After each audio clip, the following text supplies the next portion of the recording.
Start करते हैं आज का क्लास। ठीक है, तो कल हम लोग पढ़ रहे थे जो हिंदी साहित्य का इतिहास है, तो इसमें हम लोग आदिकाल को खत्म करके भक्ति काल के बारे में क्या कर रहे थे, पढ़ रहे थे। ठीक है जी। तो भक्ति काल का हमने कल इंट्रोडक्शन देखा था कि भक्ति काल क्या है, इसको कितने भागों में बांटा गया है, हर एक काल में जो कौन कौन से कवि है। ठीक है, तो इसके बारे में हम लोग कल पढ़ रहे थे। तो अगर बात किया जाए भक्ति काल, तो भक्ति काल जो भक्ति शब्द है वो कहाँ से निकला हुआ है?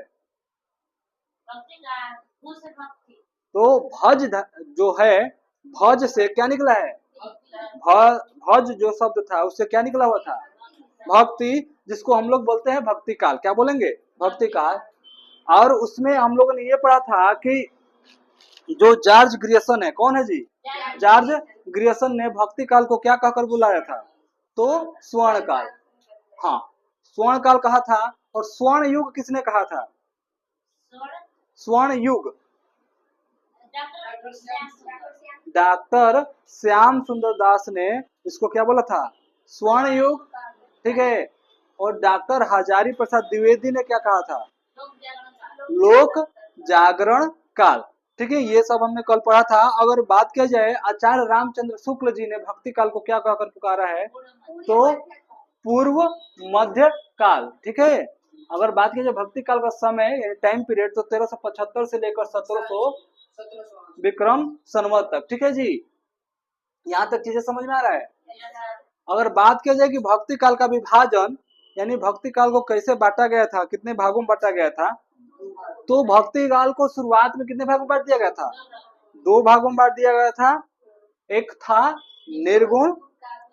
निर्गुण काव्य धारा और दूसरा था सगुण काव्य धारा। ठीक है, फिर निर्गुण काव्य धारा को भी 2 भाग में बांट दिया गया, एक ज्ञानेश्वरी शाखा, दूसरा प्रेमाश्रयी शाखा, जिसको प्रेम मार्गी मार्ग बोलते हैं।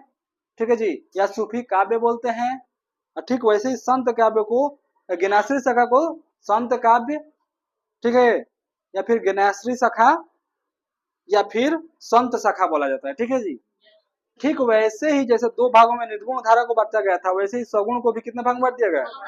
2 भागों में, एक राम भक्ति शाखा और एक कृष्ण भक्ति शाखा। ठीक है, तो अनेक जैसे मान के चलो अनेक धारा में अनेक अनेक कवि थे। ठीक है, जैसे कि अगर बात की जाए संत काव्य में, तो संत काव्य में कौन कौन से कवि थे? कबीर दास। ठीक है, कबीर दास थे, फिर रैदास थे, फिर गुरु नानक थे, फिर दादू दयाल थे, फिर संत मूलक दास थे, फिर सुंदर दास थे। ठीक है, तो ऐसे ही थे।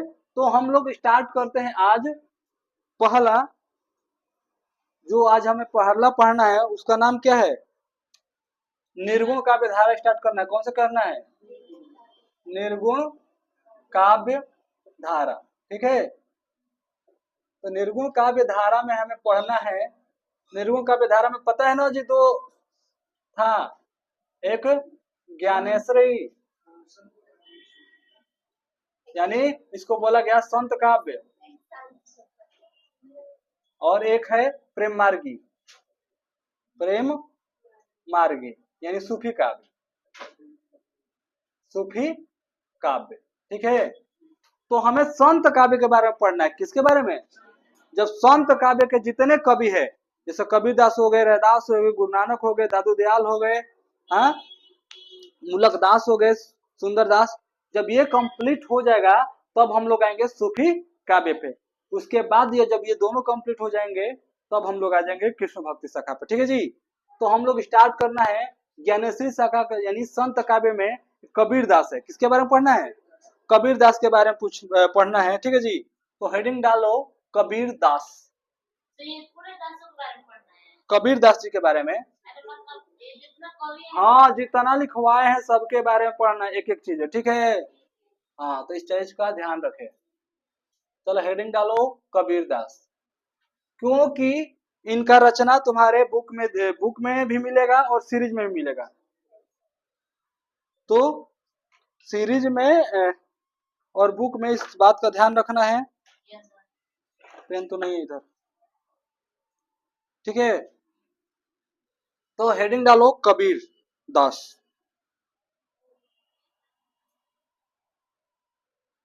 यानी कबीर दास जी के बारे में हमें आज क्या करना है जी, पढ़ाना है, ठीक है। तो ये अगर बात की जाए कबीर दास कौन से शाखा का कवि है, निर्गुण धारा या सगुण धारा, निर्गुण धारा। अगर निर्गुण में पूछा जाए कि सूफी काव्य है कि प्रेम कि संत काव्य के हैं, तो क्या बताओगे, संत काव्य के। क्या है, संत काव्य के। तो स्टार्ट करो, लिखो, हेडिंग डालो कबीर दास, ठीक है जी। हो गया यहाँ तक। लिखो जन्म, क्या लिखोगे, जन्म। जन्म हुआ था इनका 1398 ईस्वी में। कब हुआ था,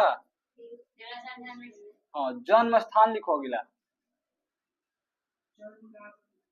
1398 ईस्वी, ठीक है जी। जन्म स्थान लिखो काशी। काशी को क्या बोला जाता है, हाँ, वाराणसी या बनारस बोला जाता है, ठीक है। वाराणसी। लम्ही गांव, लहरतारा, लम्ही नहीं लहरतारा, ठीक है। ये गांव का नाम अगर पूछेगा तब, ठीक है जी। तो इनका जन्म हुआ था 1398 ईस्वी में, जन्म स्थान था काशी वाराणसी, ठीक है। यहाँ तक क्लियर हुआ। अगर बात की जाए इनके गुरु का नाम, इनके गुरु का नाम, तो गुरु का नाम है रामानुज। गुरु का नाम क्या था, रामानुज या फिर रामानंद। रामानुज बोला जाता था या फिर रामानंद भी बोला जाता, ठीक है। तो कबीर के गुरु का नाम था रामानुज, ठीक है। इनके पिता का नाम, इनके पिता का नाम लिखो, ये क्वेश्चन आ जाता है पिता का नाम, पिता का नाम से। इनके पिता का नाम था नीरू। क्या नाम था, नीरू, ठीक है जी। क्या नाम था पिता का, नीरू। माता का नाम लिखो, इनके माता जी का नाम क्या था, इनके पिता का नाम था नीरू, माता का नाम था नीमा। क्या नाम था, बहुत आसान है, नीरू नीमा, ठीक है। एक में बना सकते हो, 2-3 बार बोलोगे तो नीरू नीमा निकल जाएगा। नीरू पिताजी का नाम, माताजी का नाम नीमा, ठीक है। हाँ, ये जुलाहे दंपति के थे। इनके दंपति यानी जुलाहे दंपति के थे। कौन, इनके माता पिता, हाँ, ठीक है जी। अगर बात किया जाए इनका पत्नी का नाम, कबीर दास जी के पत्नी का नाम बहुत इजी है। कबीर दास जी की पत्नी का नाम क्या है, बहुत ही इजी है। कब इजी है, जिसको क्या करना आता होगा, आटा गूंथना आता होगा, तब इजी होगा।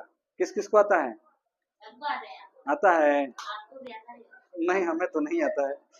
तो जब आटा गूंथते हो, तो जब रोटी बनाते हो तो क्या करते हो, हाँ। तो इनके पत्नी का नाम था लुई। लोई है, लुई नहीं, लोई। समझ में आ रहा ना, कितना आसान है नाम, फट से याद कर लेना। पत्नी का नाम क्या है, लोई, देख लो, ठीक है। यहाँ तक हो गया जी, यहाँ तक हो गया। अब लिखो इनके पुत्र का नाम, बहुत ही आसान है इनका याद करना। पुत्र का नाम कमाल। क्या नाम था, अब अगले लिखो पुत्री का नाम। तो पुत्र का नाम क्या था जी, कमाल। तो पुत्री का नाम क्या होगा, कमाली। समझ में आ रहा है। इनके पुत्र का नाम था कमाल, पुत्री का नाम था कमाली, ठीक है। यहाँ समझ में आया यहाँ तक। अगर बात की जाए इनकी भाषा, इनकी भाषा कैसी थी, तो भाषा थी साधु कड़ी। क्या थी, साधु कड़ी, हाँ, साधु कड़ी मतलब साधु वाला, ठीक है। साधुओं की भाषा साधु कड़ी, पंचमेल खिचड़ी, पंचमेल खिचड़ी, ये स्टार बना लेना पंचमेल खिचड़ी को, क्योंकि बहुत बार पूछा गया है कबीरदास की भाषा कैसी है, पंचमेल खिचड़ी। तो तुम्हारे में जिसमें कबीर का अगर कुछ हो दिया रहेगा बुक में, तो ये क्वेश्चन बहुत बार रिपीटेड क्वेश्चन है। ठीक है जी, यहाँ तक हो गया। साधु वाली भाषा, ठीक है, हाँ, यहाँ तक हो गया। पंचमेल खिचड़ी यहाँ तक हो गया जी। लेखन विधा लिखो, लेखन विधा, इधर जगह नहीं है, लेखन विधा इधर लिख रहे हैं, लेखन विधा कर देंगे। लेखन विधा था इनका काव्य, क्या था, काव्य। ठीक है, यहाँ तक हो गया। अगर बात किया जाए इनकी रचनाएं, तो ये पहले यहाँ तक क्लियर कर लेते हैं, उसके बाद रचनाएं लिखेंगे। ठीक है, हाँ। तो बात की जाए कबीरदास, तो कबीरदास का जन्म हुआ था 1398 ईस्वी में। इनका जन्म स्थान था काशी, वाराणसी, लहरतारा। ठीक है, गुरु का नाम था रामानुज, पिता का नाम था नीरू, माता का नाम था नीमा, पत्नी का नाम था लोई, पुत्र का नाम था कमाल, पुत्री का नाम था कमाली। इनकी भाषा थी साधुकड़ी, पंचमेल खिचड़ी। लेखन विधा थी काव्य की। ठीक है, यहाँ तक समझ में आया ना। तो इसको मिटाते हुए आगे बढ़ते हैं।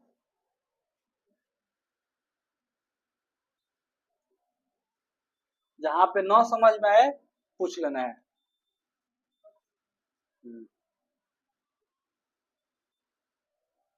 चलो आगे देखते हैं। तो अब आते हैं इनकी प्रमुख रचनाएं। अब क्या आते हैं, प्रमुख रचनाएं। बहुत आसान है प्रमुख रचनाएं याद करना। तो प्रमुख रचनाएं हैं इनकी साखी शबद रामायणी। एक बार में बोलेंगे फट से याद हो जाएगा, साखी शबद रामायणी। एक बार में बोलेंगे साखी शबद रामायणी। ठीक है जी। इनकी प्रमुख रचनाएं थी साखी शबद, हाँ शब्द, साखी शबद रामायणी। इनकी प्रमुख रचनाएं क्या थी, साखी शबद रामायणी। ठीक है जी, ये क्वेश्चन आ चुका है, साखी शबद रामायणी। और इसको और हार्ड बनाना होगा, इस क्वेश्चन को और हार्ड बनाना होगा, कंपटीशन वाला, कंपटीशन लेवल का। ठीक है, तो इसमें पूछ देगा पदों की संख्या बताइए। तो इसमें 115 को पद है। कितने पद है, 115 पद। ठीक है, अगर रामायणी की बात किया जाए तो 84 पद है। ठीक है जी। तो ये तुमसे ये नहीं पूछेगा पद, तुमसे ये पूछेगा कि कबीरदास की रचनाएं बताओ। तो कबीरदास की रचनाएं हैं साखी शबद रामायणी। ठीक है, 115 हाँ, रामायणी में 84 पद है, शब्द में 115 को पद है। ठीक है, अब आते हैं इनके रचनाओं का संग्रह किसने किया था। तो लिखो इनके रचनाओं का संग्रह करता है, रचनाओं के संग्रह करता। ठीक है जी। इनकी जो रचनाओं को संग्रह करता थे, इनके एक शिष्य थे। इनके क्या थे, शिष्य। ठीक है, उस शिष्य का नाम था धर्मदास। क्या नाम था, धर्मदास। तो क्वेश्चन बहुत बार पूछा जा चुका है कि कबीरदास की रचनाओं का संग्रह किसने किया था। तो धर्मदास जी ने किया था। ठीक है जी। और पूछेगा कि कौन से ग्रंथ में किया था, ये भी तो क्वेश्चन आ सकता है ना। तो इनके जो संग्रह किया गया था, ठीक है जी, तो बीजक, उस ग्रंथ का नाम क्या था, बीजक ग्रंथ। ठीक है, बीजक नामक ग्रंथ में इनकी रचनाओं का क्या किया गया था, क्या किया गया था इनकी रचनाओं का। हाँ, तो कबीरदास के रचनाओं का संग्रह बीजक में किया गया था। और किसने किया था, तो इनके जो शिष्य थे धर्मदास जी ने किया था। यहां तक समझ में आई चीज है। अगर बात की जाए इनकी मृत्यु, कबीरदास जी की मृत्यु कब हुआ था, तो ये 1398 में क्या लिए थे, जन्म लिए थे। ठीक है जी। लेकिन 1518 ईस्वी में क्या हो गए थे, इनकी मृत्यु हुई थी। ठीक है, अगर बात किया जाए कहाँ पे, तो मगहर, कहाँ पे हुआ था, मगहर, ये भी वाराणसी में पड़ता है मगहर, वहीं पे क्या हुआ था, इनकी मृत्यु हो गई थी। ठीक है, समझ में आया जी। तो आगे हम लोग लिखेंगे विशेष तथ्य या प्रमुख महत्वपूर्ण तथ्य। महत्वपूर्ण तथ्य में इनके बारे में कुछ चीजें जानेंगे। ठीक है, तो पहला पॉइंट लिखो इनमें, कबीर दास जी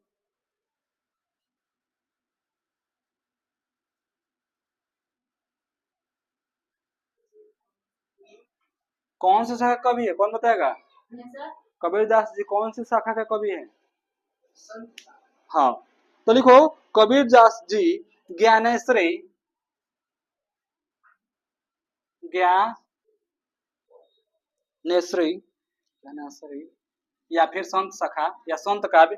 ठीक है, ज्ञानेश्वरी, संत सखा या संत का, बात एक ही है। ठीक है, तो ज्ञानेश्वरी शाखा के प्रमुख कवि थे।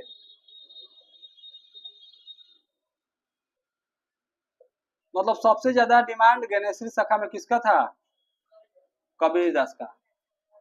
ठीक है, सबसे प्रसिद्ध यही थे। ठीक है, हाँ, प्रमुख कवि थे। ठीक है, अगला पॉइंट लिखो, कबीर दास जी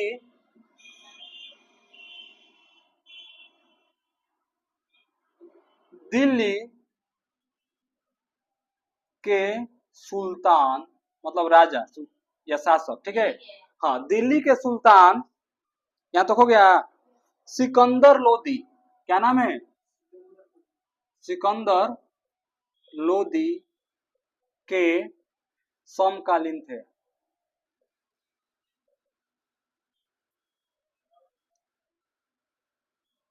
तो अच्छा ये बताओ, ये समकालीन क्या होता है, कौन बताएगा, क्या होता है समकालीन।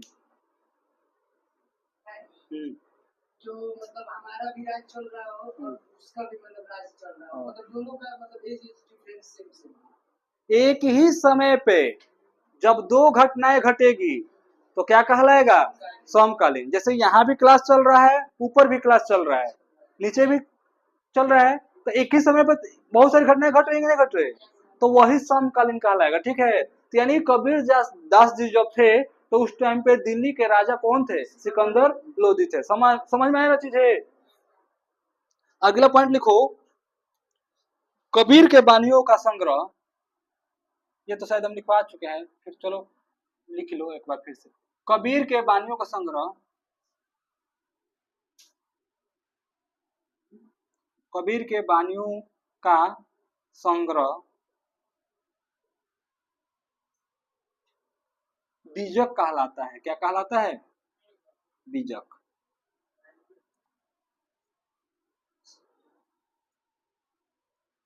ठीक है, यानी कबीर दास की जितनी भी रचनाएं थी, ठीक है जी, वो जितनी भी रचनाएं थी जो इकट्ठा कर दिया गया, तो उसे क्या नाम दे दिया गया, बीजक नाम दे दिया गया। ठीक है,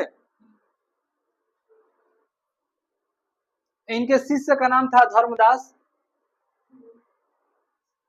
ठीक है, ये धर्मदास क्या थे, हाँ, और शिष्य का नाम था धर्मदास।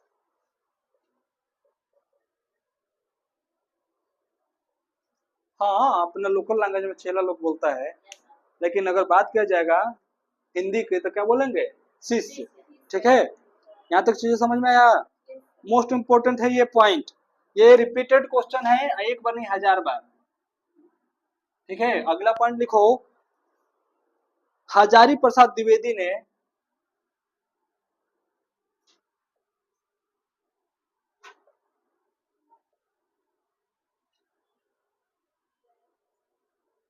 हजारी प्रसाद द्विवेदी ने, हो गया जी, कबीर दास की भाषा को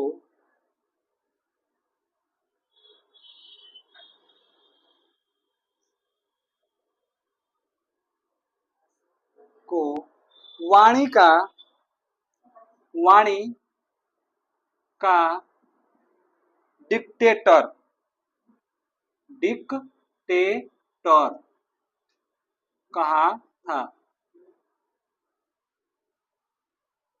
ठीक है जी, यह कहा है। समझ में आ रहा चीजें? हाँ, हजारी प्रसाद द्विवेदी ने कबीरदास की भाषा को क्या बोला है? वाणी का डिक्टेटर कहा है। तो अगर क्वेश्चन ये बार बार क्वेश्चन पूछा जा चुका है कि वाणी का डिक्टेटर किसे कहा गया है या किसने कहा था, तो वाणी का डिक्टेटर कहा गया है कबीरदास जी को। इसको कहा गया है, ये किसने कहा है इनको? हजारी प्रसाद द्विवेदी जी ने कहा है। समझ में आ रहा है क्वेश्चन पूछने का तरीका?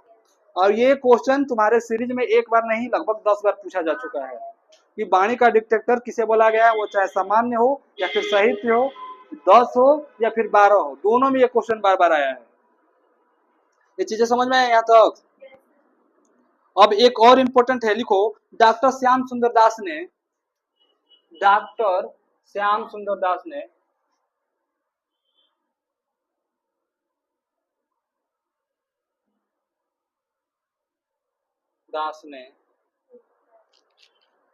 कबीरदास की भाषा को, कबीरदास की भाषा को, हो गया यहाँ तक? पंचमेल खिचड़ी कहा है। ठीक है जी। तो दो लोगों ने अनेक तरीके से बातें किया गया है। एक हजारी प्रसाद ने बोले हैं कि इनको वाणी का डिक्टेटर कहा है। क्या कहा है? हाँ, वाणी का डिक्टेटर मतलब इनके से जो तुम कुछ भी बोलोगे ना, उसको तुरंत काव्य में तब्दील कर देते थे। क्या करते थे? तुरंत के तुरंत काव्य में बना देते थे। इसको मतलब थोड़ा भी समय नहीं लेते थे इस चीजों को सोचने के लिए, फट से वो चीजों को तैयार कर देते थे। इसी वजह से बोल दिया गया वाणी का डिक्टेटर, यानी इनके जैसा कोई काव्य बनाने वाला तुरंत के तुरंत नहीं है। ठीक है।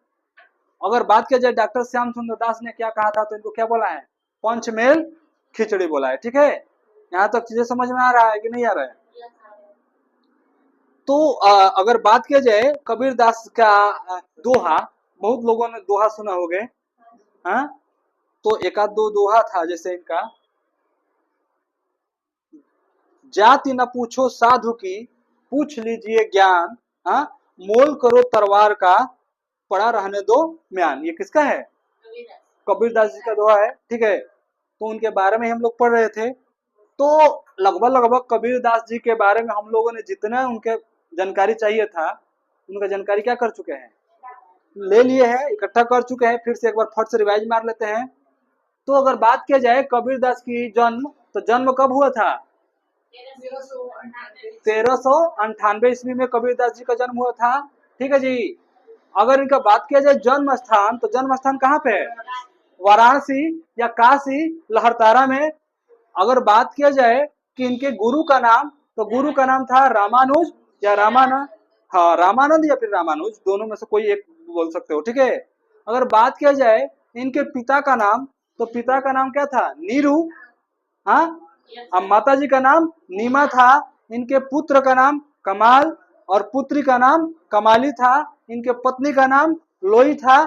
ठीक है। अगर बात किया जाए कि इनकी जो क्या बोलते हैं इनकी रचना, तो रचना है साखी सबद रामायणी। इनकी रचना क्या है? साखी सबद रामायणी। ठीक है। अगर बात किया जाए कि साखी सबद रामायणी को कहाँ पे संग्रह किया गया है, तो बीजक में। कहाँ पे संग्रह किया गया है? बीजक में। अगर बोल दिया जाए कि किसने किया था, तो क्या बताओगे? धर्मदास जी ने किया था। अगर पूछा जाए कि धर्मदास कौन थे, तो बताओगे कि कबीरदास जी के शिष्य थे। ठीक है, यहाँ तक समझ में आ रही चीज है। अगर बात किया जाए कि कबीरदास कौन से शाखा कवि थे, तो क्या बताओगे? संत काव्य या फिर ज्ञानेश्वरी शाखा के कवि थे। अगर बात किया जाए कि दिल्ली के ये मतलब किसके समकालीन थे, तो ये दिल्ली का जो सुल्तान था सिकंदर लोधी, उसके क्या थे? समकालीन थे। अगर पूछा जाए कि कबीर के वाणियों को संग्रह किसमें किया गया है, तो कबीर के वाणियों को संग्रह बीजक में किया गया है। अगर बात किया जाए कि कबीरदास जी को वाणी का डिक्टेटर किसने कहा था, तो क्या बताओगे? हजारी प्रसाद द्विवेदी जी ने कहा था। अब पंचमेल की खिचड़ी किसने कहा था? डॉक्टर श्याम सुंदर दास जी ने। तो यहाँ तक हम लोगों ने कबीरदास जी के बारे में आज अच्छे से चीजें को समझा, जाना। ठीक है जी। तो ये आज का हम लोग का टॉपिक था कबीरदास निर्गुण काव्य धारा के, जो कंप्लीट हो चुका है। अगला चलेगा रैदास। अगला क्या चलेगा? रैदास या फिर रविदास बोला जाता है जिनको। तो नेक्स्ट क्लास हमारा यहीं से स्टार्ट होगा। आज क्लास खत्म कर दिया जा रहा है, ठीक है।